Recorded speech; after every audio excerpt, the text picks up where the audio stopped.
কিছু লোক খুবই দুর্দশাগ্রস্ত জীবনযাপন করে, কারণ তারা তাদের রাগ দূর করতে পারে না। তাদের ভেতর থেকে কোনো কিছু তাদেরকে কুরে কুরে খাচ্ছে, অথচ তারা তার বিরুদ্ধে কিছুই করতে পারছে না। ধীরে ধীরে তারা এটা মেনে নিচ্ছে যে আমি আমার রাগ দূর করতে পারবো না, এবং আমি নিশ্চিত যে আল্লাহ আমাকে ক্ষমা করবেন না, কারণ আমি অনেক রাগী, আমি কাউকে মাফ করতে পারি না। সাহাবীরা হুদায়বিয়ার সন্ধি নিয়ে অনেক রাগান্বিত ছিলেন, কিন্তু আল্লাহ রাগ দূর করা নিয়ে কি বলেছেন?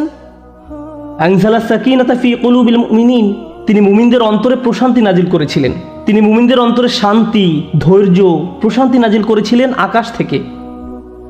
ধৈর্যশীলতা নিজ থেকে আসে না, আর আমরা নিজেদের ধৈর্যশীল বানাতে পারি না। মুসা আলাইহিস সালামের মা চিন্তায় ভয়ে মৃতপ্রায় ছিলেন যখন তিনি তার বাচ্চাকে পানিতে ভাসিয়ে দিচ্ছিলেন।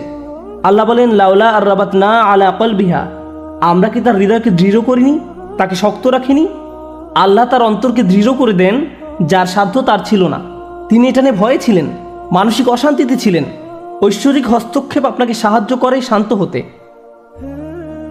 কিছু লোক পাপ করে, নেশা করে, অশ্লীলতার প্রতি প্রলুব্ধ থাকে, অত্যাধিক রাগী হয়। কিছু লোক অতি লোভী, যারা সারাদিন টাকা নিয়ে ভাবে, তারাও নিজেদের সাহায্য করতে পারে না। এই সকল সমস্যার সমাধান আসে